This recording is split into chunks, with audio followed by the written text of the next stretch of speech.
A questão da presunção de inocência, atividade da defesa, é de extrema relevância, pessoal, de extrema relevância. Na segunda-feira, vou fazer esse debate com o professor Maurício Zanoide, professor titular da USP, advogado criminalista, e que tem um grande livro sobre presunção de inocência. Mas eu também enfrentei esse tema aqui nesse livro, A Valoração da Prova Penal, publicado pela editora E+. Muitos já me perguntaram, Denis, você escreveu um livro sobre valoração da prova penal, mas isso não estaria ligado diretamente ao juiz? Não seria o juiz a pessoa destinada a valorar a prova? Você, como defensor público, como enfrentou essa questão?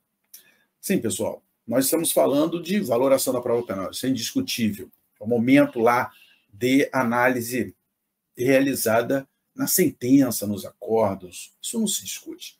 Mas eu não posso deixar de entender como se faz o aspecto valorativo da prova, mesmo estando na qualidade de defesa. Como eu falo muito aqui, principalmente na nossa comunidade, defesa plena, nós temos que nos valer de ferramentas, de instrumentos coligados à ampla defesa, plenitude de defesa, para que sejamos coprodutores das decisões penais. Essa coprodução da decisão penal, ela é o que dá a estrutura, forma efetivamente o contraditório no seu aspecto funcional.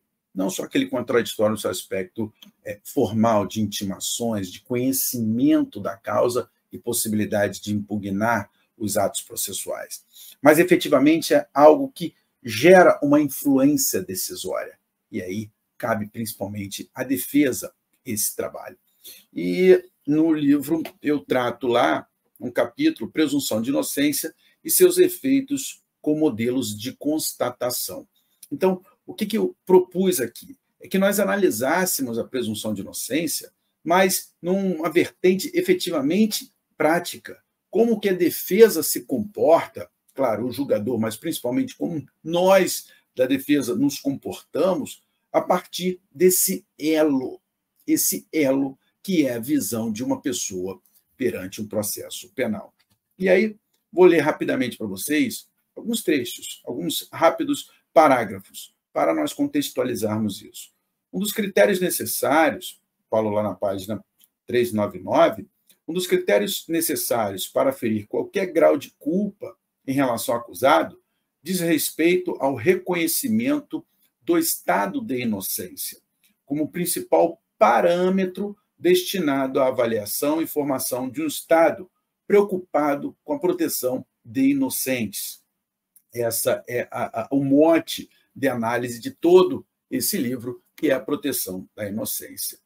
E consequentemente, caracterizado não apenas como primeiro critério reitor do conteúdo e da estrutura do processo penal, mas como parâmetro de civilização. Essa fala não é uma fala exclusivamente minha, Vives Anton traz isso lá num texto muito interessante que eu vou deixar para vocês. Zuckerman e Roberts também estruturam esse aspecto civilizatório a partir da presunção de inocência. Mas olha a questão interessante aqui, eminentemente prática.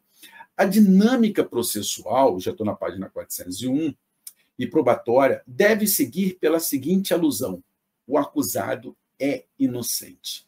Logo, como se explicam, justificam essas provas contra ele? Ou seja, a questão, naturalmente, por previsão constitucional, ela deve ser invertida.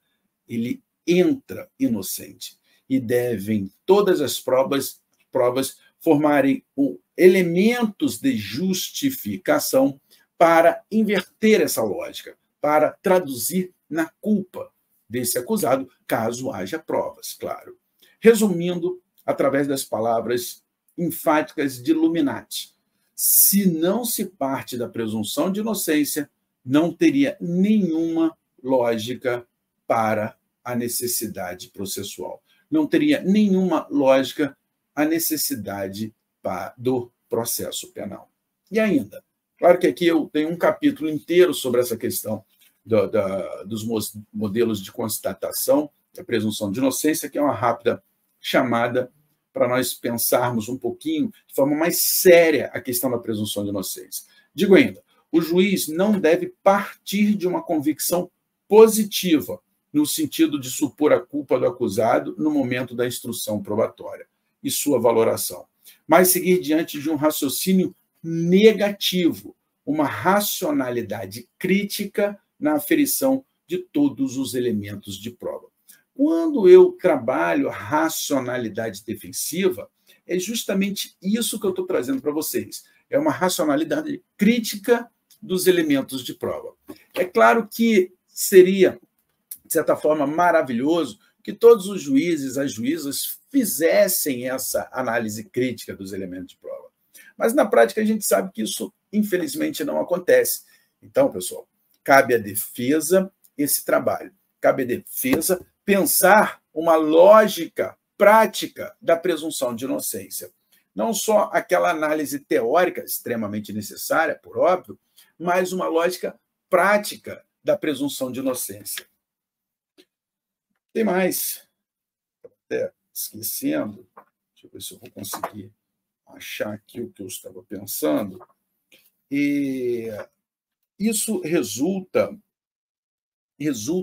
mas isso nós vamos deixar lá para o encontro da comunidade defesa plena sobre a questão, isso resulta o seguinte: a garantia constitucional da presunção de inocência estabelece uma relação com o conceito jurídico de culpa.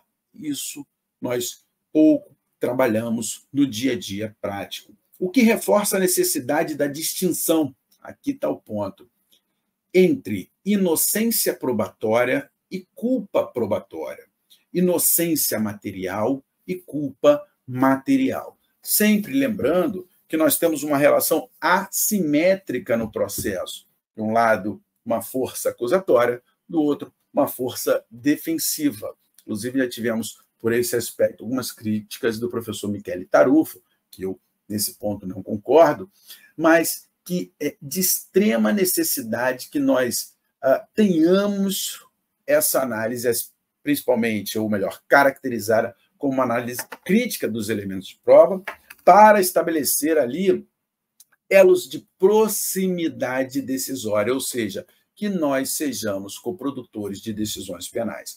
Mas para que nós tenhamos essa função, esta caracterização da nossa atribuição, nós temos que conhecer essas ferramentas todas.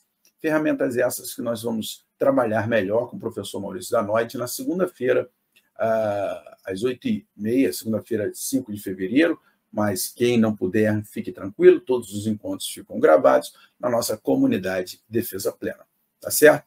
Então, um rápido apanhado sobre o que a gente vai debater em relação à presunção de inocência no seu aspecto prático, e isso, para quem atua na defesa criminal, é de extrema relevância, justamente para pensarmos da nossa postura, da nossa atividade, da nossa atuação, seja em audiência, seja nas peças processuais e, acima de tudo, na aferição crítica dos elementos de prova e também de eventuais decisões penais. Então, eu espero todas e todos na segunda-feira, dia 5 de fevereiro, às 8h20 da noite, na comunidade Defesa Plena.